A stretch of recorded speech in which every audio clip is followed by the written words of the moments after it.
Welcome to the online Sunday service of the Unitarian Universalist Society of the Swannanoa Valley in Black Mountain. Today's welcoming words are by Marilyn Falkowski. We welcome you. We know you come here for different reasons, to find community, to seek your spiritual and personal truths, to question, to nurture your heart and soul, to be nurtured, to explore new ideas, to find comfort, and perhaps to find the answers to some of your bigger questions. We welcome you. We know you come from different places, different religions, different beliefs, and different backgrounds. We hope you'll find comfort, connection, challenge, and love here.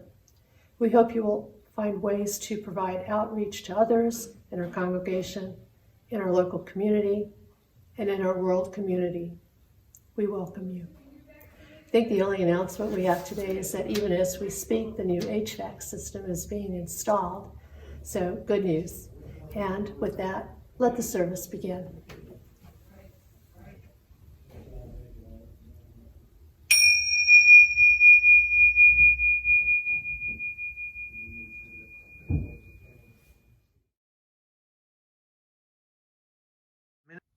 Our opening words are from Heidi Cotton.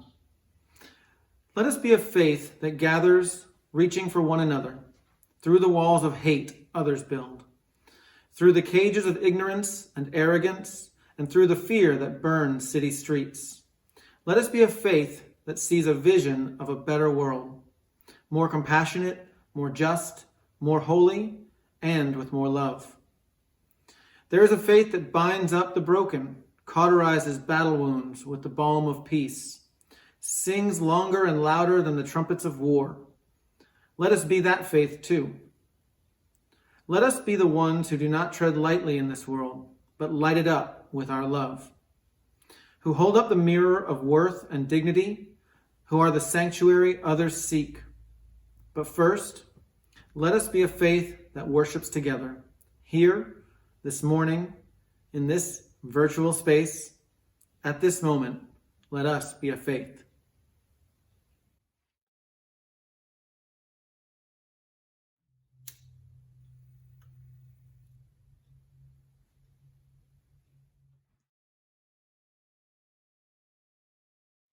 This is hymn number 156, O Freedom.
And now a reading from Martin Luther King Jr., A Network of Mutuality. We are caught in an inescapable network of mutuality tied to a single garment of destiny. Injustice anywhere is a threat to justice everywhere. There are some things in our social system to which all of us ought to be maladjusted. Hatred and bitterness can never cure the disease of fear. Only love can do that. We must evolve for all human conflict a method which rejects revenge, aggression, and retaliation. The foundation of such a method is love. Before it is too late, we must narrow the gaping chasm between our proclamations of peace and our lowly deeds which precipitate and perpetuate war. One day we must come to see that peace is not merely a distant goal that we seek, but a means by which we arrive at that goal. We must pursue peaceful ends through peaceful means. We shall hew out of a mountain of despair a stone of hope.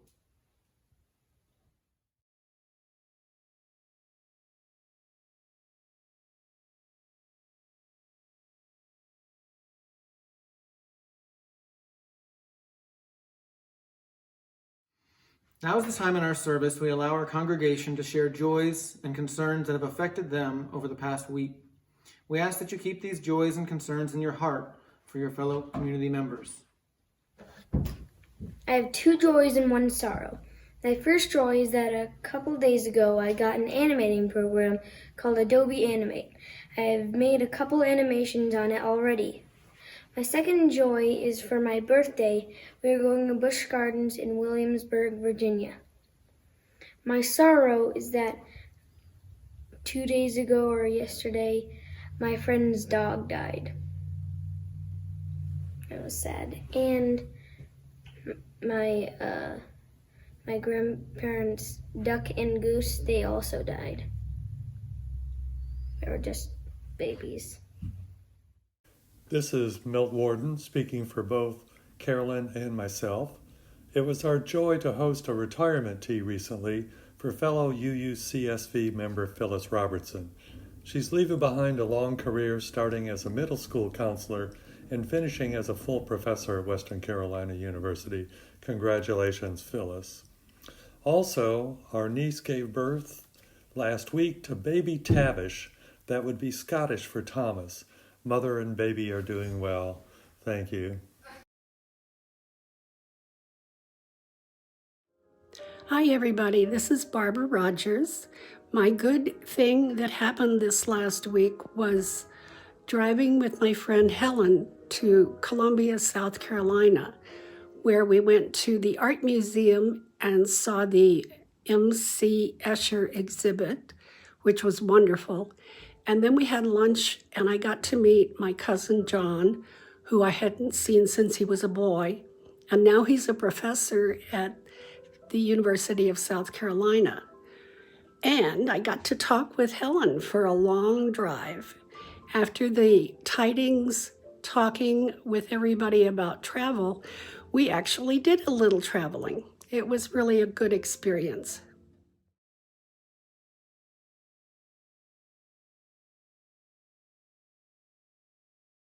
For those who decided not to share this week, please know that we hold you in our thoughts.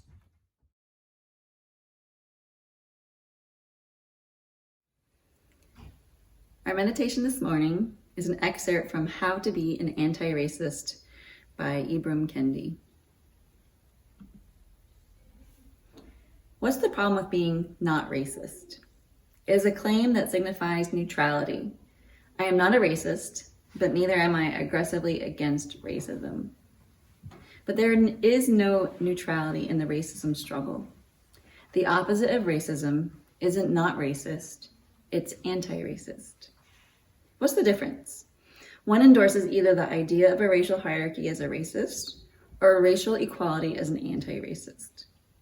One either believes problems are rooted in groups of people as a racist or locates the roots of problems in power and policies as an anti-racist. One either allows racial inequalities to persevere as a racist or confronts racial inequalities as an anti-racist. There is no in-between safe space of not racist. The claim of not racist neutrality is a mask for racism. This may seem harsh, but it's important at the outset that we apply one of the core principles of anti-racism, which is to return to the word racist, or turn the word racist itself back into its proper usage. Racist is not, as Richard Spencer argues, a pejorative. It is not the worst word in the English language. It is not the equivalent of a slur. It is descriptive. And the only way to undo racism is to consistently identify and describe it, and then dismantle it. The attempt to turn this usefully descriptive term into an almost unusable slur is, of course, designed to do the opposite, to freeze us into inaction.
As William James reminds us, the greatest use of life is to spend it on something that will outlast it.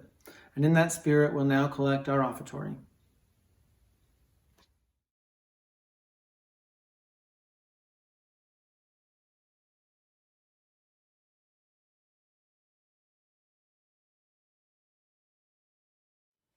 This is number 210, Wade in the Water.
I have the great pleasure today to introduce our speaker, Fritz Casey-Leininger. Fritz joined us for a service pre-pandemic when visiting Asheville and appreciated the energy of our church. Fritz is a lifelong Unitarian Universalist and a retired American history faculty at the University of Cincinnati. He was raised in a family actively committed to civil rights and grew up with a Black cousin. This led him to study the history of race in America in graduate school and to researching, teaching, and writing about it for nearly 40 years. He continues this work in retirement. He and his spouse, Jenny, are longtime members of the First Unitarian Church of Cincinnati, where she is just completing a 3-year term on its board. Fritz is currently advising a group of congregation members in studying the church's history with an emphasis on how race and class have influenced its past and present. Apart from all his professional credentials, I have great respect for Fritz. Not only is he my uncle, but I have spent a lifetime observing his wisdom, his experience, and his great compassion for all underserved humans in our society. It is an honor for me to bring him into this congregation, though virtually, and I hope his talk on the history of racism brings our hearts and our minds together.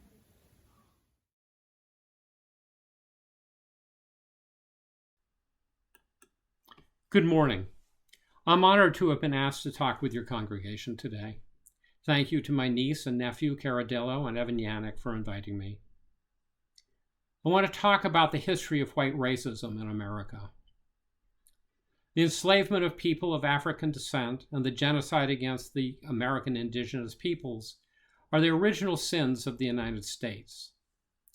Historians have concluded that white racism is an invention of the 1600s designed to justify both, and that it replaced a non-race-based xenophobia in European thought. Since then, in all its chameleon forms, white racism has fueled the exploitation of peoples of color and constructed nearly impenetrable barriers between them and white Americans. An examination of early colonial Virginia by the historian Edmund Morgan helps to explain the origins of white racism. The first profitable labor force in Virginia included both indentured whites and enslaved blacks. For a time, they worked side by side with little distinction between them made by the landowners, nor by the laborers themselves. Friendships and intermarriage occurred, and some blacks likely achieved freedom. But until the 1650s, most laborers, both black and white, died from disease and overwork while bound to service. Starting in the 1650s, though, more of them survived their bondage, with the result that the number of free poor began to increase in the colony. Most of these were whites, as they were cheaper and more easily available than blacks. Thus, by the second half of the 17th century, Virginia had a significant class of poor whites who resented their treatment at the hands of the landed elite. At the same time, the growing white population of Virginia placed colonists on the western frontier into conflict with the remaining Indians in those areas and with the eastern elite landowners who controlled the colonial government and economy, and who had little interest in spending money to fight the Indians who posed no threat to themselves.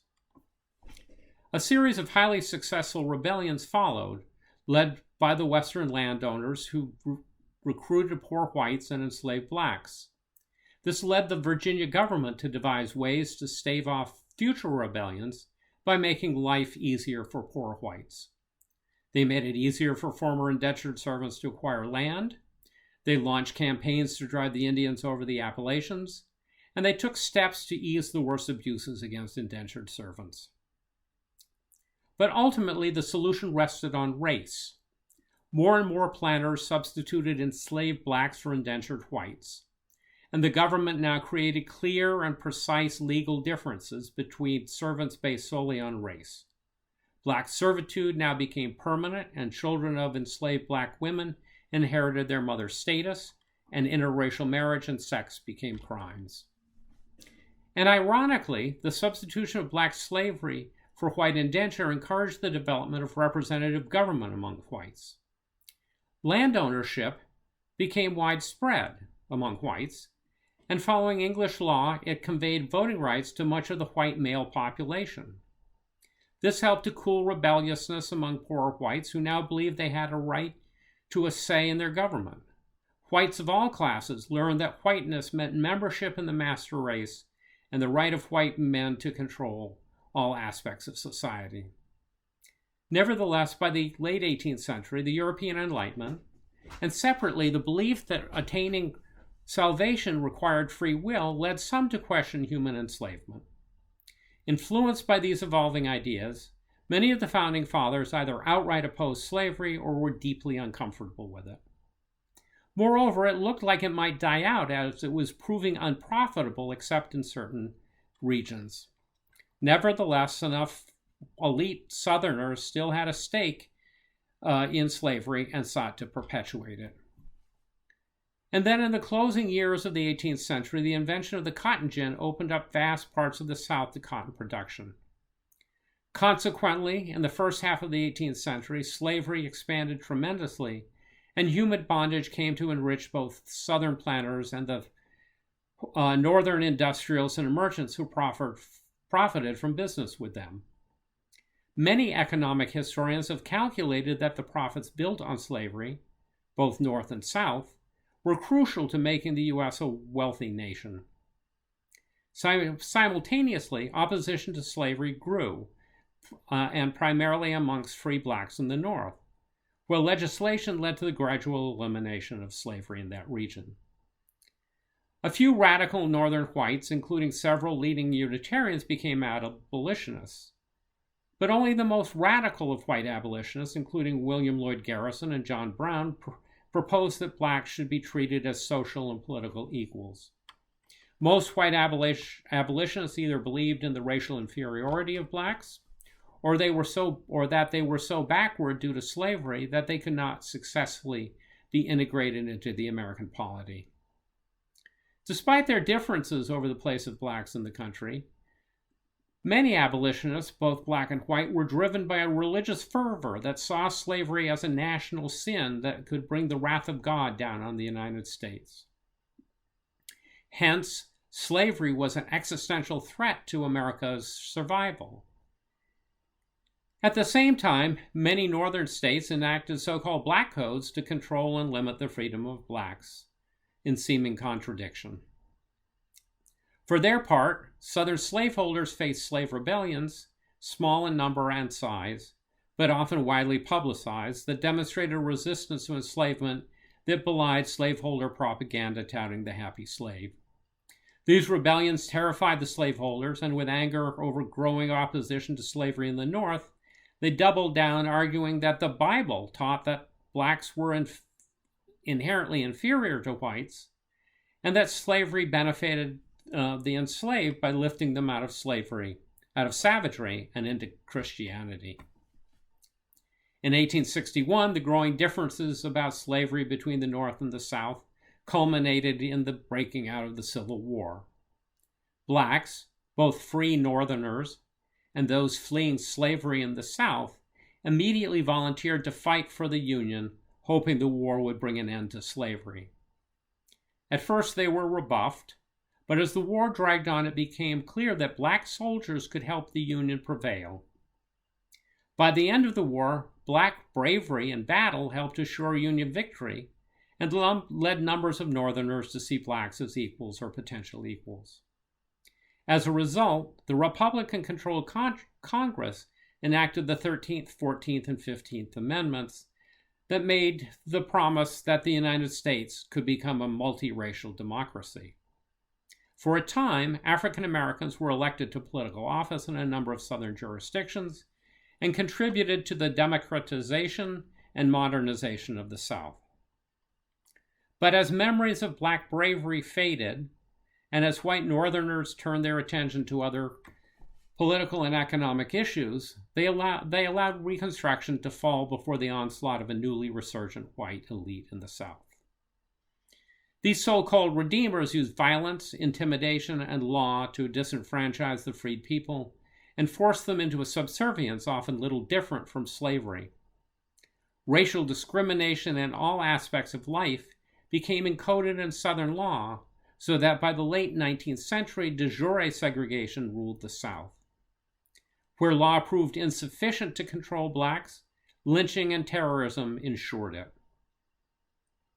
The Supreme Court decision in 1896 in Plessy versus Ferguson purported to require that separate facilities for blacks be substantially equal to those provided for whites. The reality, of course, was far different. Across the North, racial discrimination in most aspects of life remained the norm and would stay so into the 1950s and early 1960s.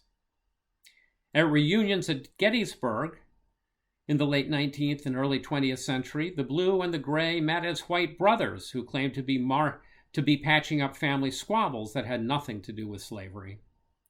And in the years after the war, American soldiers, many of whom had fought for the Union, forced the remaining Western tribes onto reservations, while white settlers seized their land. Federal efforts to turn the Indians into small farmers largely failed due to the corruption of many federal officials and the marginal land of the reservations. Many Native children were forced to attend schools that sought to destroy their culture.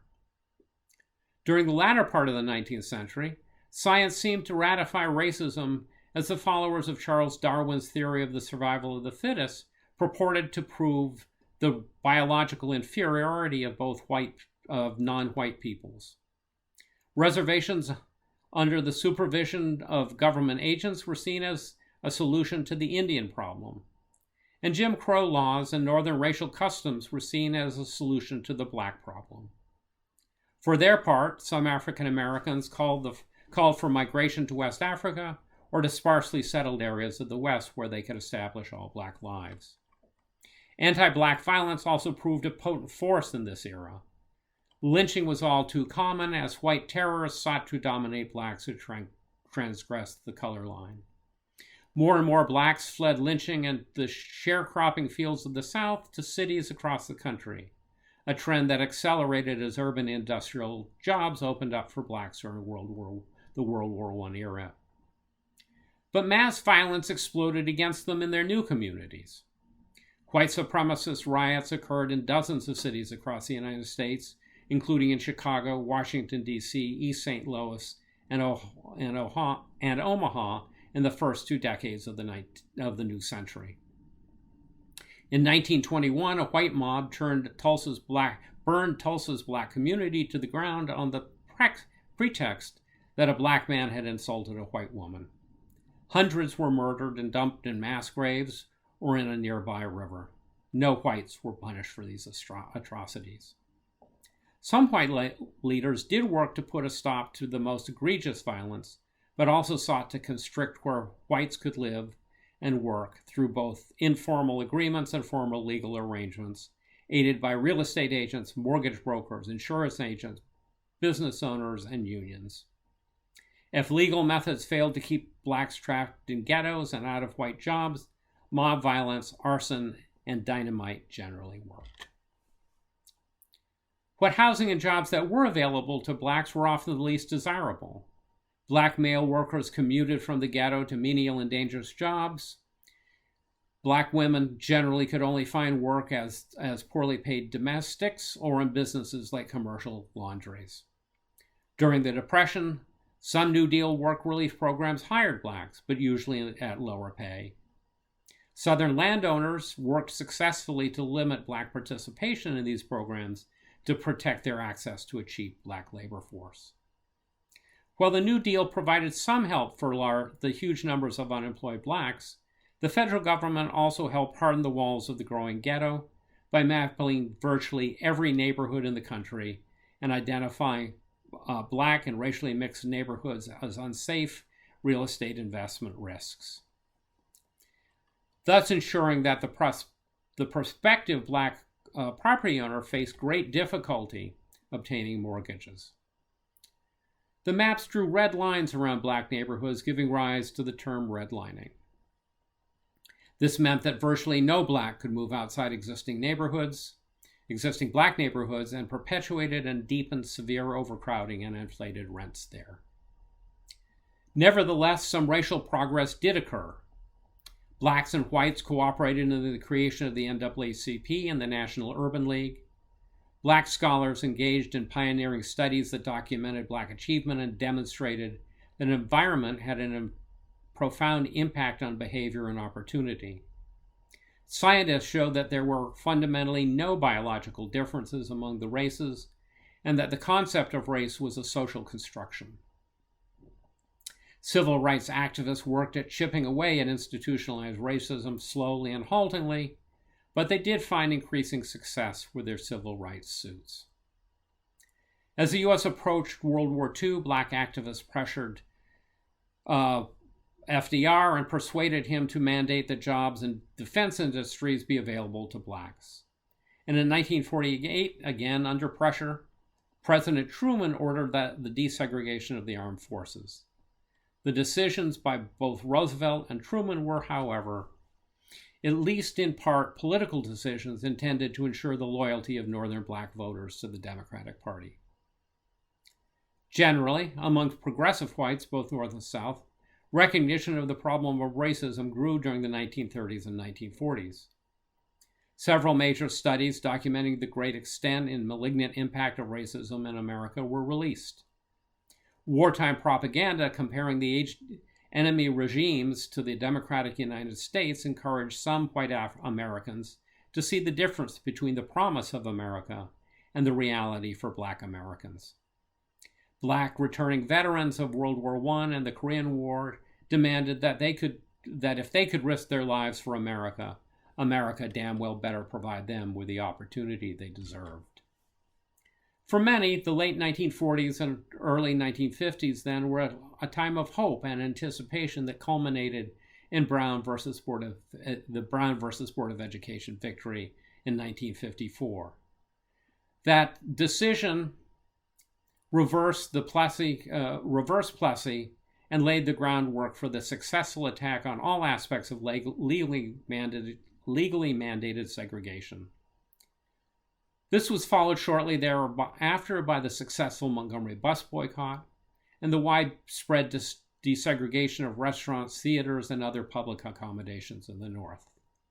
For many, it seemed that the end of segregation was in sight.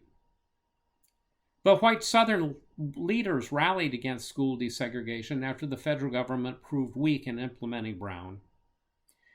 Indeed, by the 1970s, few schools across the country had been desegregated. Violence against civil rights activists and ordinary black citizens flared as white Southerners fought any changes to their control of society. Nevertheless, the civil rights movement forced the nation to see the extent of racial discrimination, and the Northern black vote forced the Democratic Party to shepherd several effective pieces of civil rights legislation through Congress between 1964 and 1968. These, together with various Supreme Court decisions, completed the national legislative agenda of the movement. At least legally, access regardless of race was guaranteed by the Constitution and federal law to public education, public accommodations, education, the voting booth, employment, and the neighborhood of one's choice. The black middle class expanded with improved access to better education and jobs. Black elected officials increasingly served in all levels throughout the U.S. Increasing numbers of neighborhoods became at least modestly racially integrated, and access to most public accommodations became routine. Indeed, great progress had occurred. Many whites now concluded that racism and discrimination were dead, that current calls for racial justice are the work of ungrateful troublemakers, and that the Black Lives Matter movement is a radical demand for special treatment. But the reality for people of color in the United States is far different. Elements of the Republican Party, facing a growing black Democratic vote throughout the country, starting during the Nixon administration, sought to bolster the party's election chances through a clandestine appeal to white racism. This strategy focused on recruiting Southern white Democrats and Northern whites suffering decreasing opportunities in a globalizing economy. Southern whites and Northern white union members had been the most loyal Democratic voters for many years. To implement this strategy, the Republican leadership attacked affirmative action as reverse racism, court orders to implement school desegregation as an attack on local school autonomy, welfare as handouts to the lazy, and drug use as a scourge that must be harshly stamped out through a war on drugs and long periods of incarceration for offenders. This signaled to whites that the Republican Party intended to roll back civil rights protections. Amongst other things, this strategy led in 2013 to a growingly conservative Supreme Court gutting the central enforcement clause of the 1965 Voting Rights Act. This has allowed numbers of Republican-controlled state legislatures to impose restrictions on voting that clearly disadvantage African Americans and the poor. These tactics proved effective in the erosion of black rights while remaining superficially race neutral. But the election and rhetoric of Donald Trump encouraged radical white supremacists to emerge from the shadows. His lies about the 2020 presidential election and the future of most and the failure of most of the leadership of the Republican Party to challenge him culminated in the insurrectionist and traitorous attack on the U.S. Capitol on January 6. But the impact of white racism is deeper and wider than this. Despite the good work of whites who have sought to be allies, many people of color remain feeling marginalized in a nation that sees whiteness as the norm and black culture as the other. Indeed, many white allies unconsciously act this out. The problem persists in our most liberal of religious denominations. In our UU congregation in Cincinnati, numbers of African Americans have explored joining us, but most have stayed only a short period of time, finding that their experiences, interests, and culture weren't insufficiently welcomed by those of us who were white. First-hand accounts by UU black religious professionals collected in the book Centering echo these sentiments. Despite a handful of people of color in our pulpits, in our RARE programs, and in the leadership of the UUA, the denomination remains largely white and largely middle class.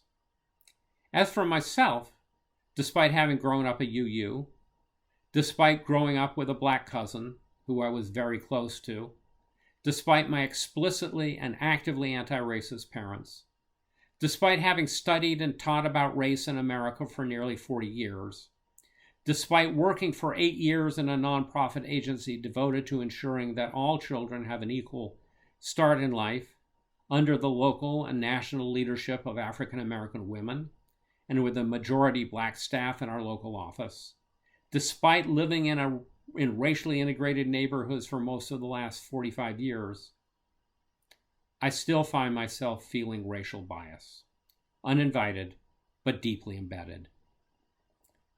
So seeing both my own inner world and the world around me, it seems clear that I live in an America that remains enveloped by white supremacy culture that has permeated my life, the life of my family, my white friends, and my UU congregation. All this despite the anti-racist intent and actions of many of us. None of us, I think,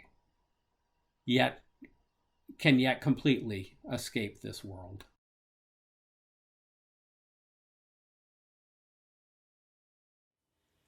This is hymn number 153, Oh, I Woke Up This Morning.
Our closing words come from Andrea Hawkins Camper.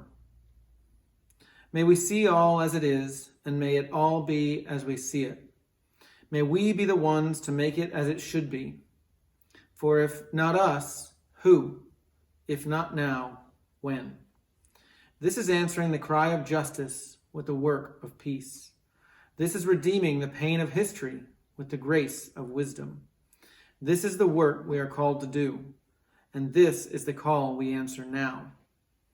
To be the barrier and the bridge, to be the living embodiment of our principles, to be about the work of building the beloved community, and to be a people of intention and a people of conscience. Thank you, and have a wonderful Sunday afternoon.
Like this? Or like all of them?